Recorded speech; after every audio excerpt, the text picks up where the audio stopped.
पिछली बार 12 लाख तक टैक्स छूट मिल गई थी, क्या इस बार ये लिमिट और बढ़ने वाली है? ओल्ड टैक्स रिजीम और न्यू टैक्स रिजीम की किस्मत भी क्या इस बार बोल्ड इटैलिक्स अंडरलाइन में दिख जाएगी? 1 फरवरी को आ रहा है बजट 2026, एक्सपेक्टेशन, पॉसिबिलिटी, प्रोबेबिलिटी, सब पे बात करेंगे। हाय, मैं हूं श्रुति और आप देख रहे हैं खर्चा पानी। सबसे बड़ा सवाल, क्या इस बार बजट में ओल्ड टैक्स रिजीम खत्म होने वाला है? जवाब जानने से पहले दोनों टैक्स रिजीम्स में अंतर जान लेते हैं। पुराना टैक्स रिजीम ज्यादा डिडक्शंस और एग्जेम्पशंस देता है, लेकिन टैक्स स्लैब कॉम्प्लिकेटेड है। नया टैक्स रिजीम काफी सारे डिडक्शंस हटा देता है, लेकिन टैक्स स्लैब इतने इजी और कम है कि तमाम लोगों का टैक्स कम बनता है। पुराने टैक्स रिजीम में आप अपनी इनकम में से कई डिडक्शंस और एग्जेम्पशंस ले सकते हैं, जैसे कि 80C में investment, PF, PPF, LIC, ELSS, health insurance premium, HRA exemption, home loan का ब्याज उसका डिडक्शन, LTA। ये सब डिडक्शंस आपके टैक्सेबल इनकम को कम करते हैं और फाइनली टैक्स कम बनता है। तो ये डिडक्शंस अच्छे हैं, लेकिन दूसरी तरफ इस पुराने सिस्टम में टैक्स स्लैब्स भी पुराने ढंग के हैं। मतलब थोड़ी सी इनकम पर भी टैक्स शुरू हो जाता है और ऊपर वाले स्लैब में टैक्स रेट ज़्यादा है। वहीं नया टैक्स रिजीम स्लैब्स को बहुत सरल बनाता है। इसमें सबसे बड़ा फायदा ये है कि अगर आपकी टैक्सेबल इनकम एक निश्चित सीमा तक है तो आप टैक्स लगभग नहीं दे रहे होते, जो लिमिट अभी 12 लाख रुपए है। लेकिन दूसरी तरफ न्यू टैक्स रिजीम में ज़्यादातर डिडक्शंस नहीं मिलते। मतलब अगर आपने PF, LIC, HRA, home loan in जैसी चीज़ों से टैक्स बचाने का सोचा है तो वो सब नए रिजीम में नहीं चलते। सैलरीड एम्प्लॉय के लिए नए रिजीम में स्टैंडर्ड डिडक्शन थोड़ा बढ़ाया गया है। ओल्ड रिजीम में 50,000 है तो न्यू रिजीम में 75,000 तक। तो बेसिकली पुराने रिजीम में स्लैब कम है लेकिन डिडक्शन ज़्यादा, और नए रिजीम में स्लैब ज़्यादा डिडक्शंस कम। जानकारों का मानना है कि अगर आपकी इनकम कम है और डिडक्शंस भी कम है तो नए रिजीम अक्सर आपके लिए सस्ता पड़ेगा। जैसा कि आप देख सकते हैं कि 10 लाख की इनकम पे दोनों टैक्स रिजीम्स में लगने वाले टैक्स में कितना अंतर है।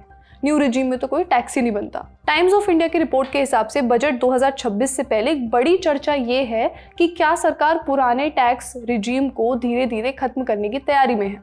पुरानी टैक्स व्यवस्था में डिडक्शंस की वजह से टैक्स सिस्टम कॉम्प्लेक्स हो जाता है, जटिल हो जाता है। सरकार का तर्क है कि टैक्स भरना आसान होना चाहिए, कागजी झंझट कम हो और सिस्टम ज़्यादा ट्रांसपेरेंट हो, पारदर्शी हो। जैसे जैसे नए टैक्स रिजीम को ज़्यादा फायदेमंद बनाया जाएगा वैसे वैसे लोग खुद ही पुरानी व्यवस्था छोड़ने लगेंगे। हालांकि ये भी सच है कि अभी भी एक बड़ा सेक्शन ऐसा है जिसके लिए पुराना टैक्स रिजीम फायदेमंद है, खासकर वे लोग जो होम लोन, PF, बीमा और दूसरे टैक्स सेविंग स्कीम्स में निवेश करते हैं। ऐसे में जानकारों का मानना है कि सरकार को ये संतुलन बनाना होगा कि बदलाव से अचानक टैक्स पेयर्स पर बोझ ना पड़े। इसीलिए बजट 2026 में पुरानी टैक्स व्यवस्था को पूरी तरह खत्म करने के बजाय उसे साइडलाइन करने की संभावना ज़्यादा मानी जा रही है। दूसरी तरफ चर्चा ये भी है कि बजट 2026 में नया टैक्स रिजीम और ज़्यादा आकर्षक बनाया जा सकता है। कैसे? पिछले बजट में सरकार ने 12 लाख रुपए तक की इनकम पर टैक्स को लगभग 0 कर दिया था। इससे सैलरीड मिडिल क्लास को सीधा फायदा हुआ। कुल मिलाकर सरकार टैक्स सिस्टम को कम कॉम्प्लेक्स और ज़्यादा यूज़र फ्रेंडली बनाना चाहती है और बजट 2026 उसी दिशा में एक और कदम हो सकता है। सरकार को लगता है कि अगर लोग नया रिजीम चुनेंगे तो लोग टैक्स फाइल करना आसान पाएंगे, कंप्लायंस बेहतर होगा, मिस्टेक्स कम होंगी, पूरे सिस्टम में सरलता आएगी, टैक्स विभाग के लिए एडमिनिस्ट्रेशन भी ईजी होगा। अगला बदलाव हो सकता है कैपिटल गेन्स टैक्स को लेके। ये वो टैक्स होता है जो किसी संपत्ति पर लगाया जाए, जैसे जमीन, building, property, shares, bonds, mutual funds, gold, silver, इन जैसे मेटल्स, गुडविल, लीजिंग राइट्स और पेंटिंग, आर्ट कलेक्शन, ये सब। जब इनके बेचने का दाम खरीदने के दाम से ज़्यादा होता है तो उस मुनाफे पर लगता है ये टैक्स। ये 2 तरह का होता है, short term and long term capital gains tax. पहले बेसिक समझ लेते हैं। अगर आप शेयर खरीदते हैं और 12 महीने के अंदर ही बेच देते हैं तो जो मुनाफा होता है उस पर लगता है short term capital gains tax. अगर शेयर लंबे समय तक पकड़ कर रखते हैं और फिर बेचते हैं तो उस मुनाफे पर लगता है long term capital gains tax. और जब आप ये ट्रांजैक्शन कर रहे होते हैं बेचने खरीदने का, तब सरकार एक छोटा सा टैक्स और लेती है जिसे बोलते हैं STT, यानी सिक्योरिटीज ट्रांजैक्शन टैक्स। और इसके अलावा कंपनी अगर आपके खरीदे हुए शेयर पर आपकी कमाई देती है, जिसे डिविडेंड कहते हैं, तो उस पैसे पर भी अब टैक्स लगता है। पिछले कुछ सालों में सरकार ने इन टैक्स को थोड़ा थोड़ा बढ़ाया है। पहले LTCG टैक्स 10% था, अब उसे बढ़ाकर 12.5% कर दिया। STCG यानी short term capital gains tax पहले 15% था, अब 20% हो गया। अब बजट 2026 से इन्वेस्टर्स यही पूछ रहे हैं कि क्या सरकार इन टैक्स में कुछ राहत देगी।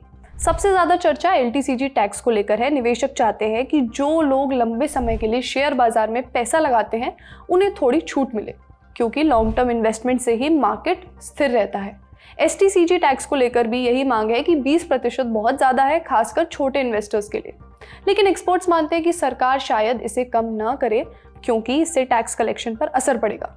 बिजनेस टुडे की रिपोर्ट के हिसाब से एक्सपर्ट्स कहते हैं कि सिक्योरिटीज ट्रांजैक्शन टैक्स यानी STT सरकार के लिए एक पक्का रेवेन्यू सोर्स है, इसलिए इसमें बड़ा बदलाव होने की उम्मीद कम है।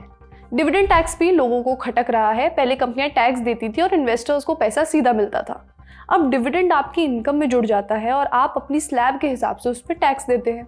इसका असर खासकर छोटे इन्वेस्टर्स पर पड़ता है। लोग चाहते हैं कि डिविडेंड पर टैक्स को फिर से आसान बनाया जाए। ज़्यादातर एक्सपर्ट्स ये भी मानते हैं कि बजट 2026 में कोई बड़ा टैक्स धमाका नहीं होगा, यानी टैक्स नियम बार बार बदलने के बजाय उन्हें स्थिर रखा जाए ताकि निवेशकों को भरोसा रहे। अब आते हैं अगली टैक्स की बात पर, जो मैरिड कपल्स के लिए है। फाइनेंशियल एक्सप्रेस की रिपोर्ट के हिसाब से सरकार शादीशुदा कपल्स के लिए जॉइंट टैक्सेशन का ऑप्शन ला सकती है, यानी पति पत्नी को एक साथ टैक्स रिटर्न फाइल करने का ऑप्शन मिल सकता है। Institute of chartered accountants of India यानी ICAI और कुछ टैक्स एक्सपर्ट्स कह रहे हैं कि बजट 2026 में एक नया ऑप्शन दिया जाए। इस नए सिस्टम को अगर लागू किया गया तो फैमिली लेवल एग्जेम्पशन यानी टैक्स छूट की लिमिट 6 से 8 लाख तक हो सकती है, जो कि वर्तमान इंडिविजुअल एग्जेम्पशन से कई ज्यादा है। Tax expert CA Suresh Surana कहते हैं कि पिछले साल जब 12 लाख तक की इनकम टैक्स फ्री हो गई थी, तब से लोगों की उम्मीदें बढ़ गई हैं कि अब समाज और घर की असल अर्थव्यवस्था को ध्यान में रखकर नियम बदले जाएं। यानी अब सिर्फ इंडिविजुअल इनकम के हिसाब से नहीं, बल्कि पूरे परिवार की आर्थिक स्थिति के हिसाब से टैक्स नियम बनाए जाएं। न्यू टैक्स रिजीम को एक्सेप्टेंस मिल रहा है, लेकिन सैलराइज टैक्स पेयर के लिए थोड़ा और रिलैक्सेशन चाहिए। इसलिए स्टैंडर्ड डिडक्शन 75,000 से बढ़ाकर 1 लाख तक की एक्सपेक्टेशन है। दूसरा इंपॉर्टेंट एक्सपेक्टेशन क्लैरिटी और प्रिडिक्टेबिलिटी इन टैक्स लॉ।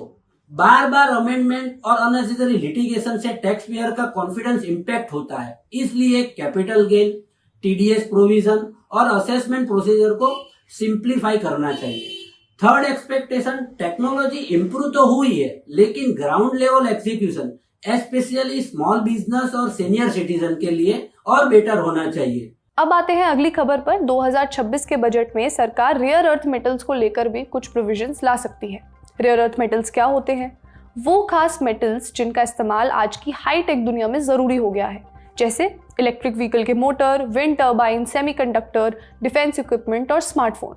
अब दुनिया में इन पर किसका कंट्रोल है? इकोनॉमिक टाइम्स की रिपोर्ट के हिसाब से आज दुनिया की करीब 70% रेयर अर्थ माइनिंग चाइना करता है और करीब 90% प्रोसेसिंग क्षमता चाइना के पास है। मतलब खनन से लेकर उसे इस्तेमाल लायक मेटल बनाने तक पूरी सप्लाई चेन पर चाइना का दबदबा है। अब भारत के पास दुनिया में करीब 6 से 8% रेयर अर्थ रिजर्व्स हैं, लेकिन ग्लोबल प्रोडक्शन में हमारा शेयर 1% से भी कम है।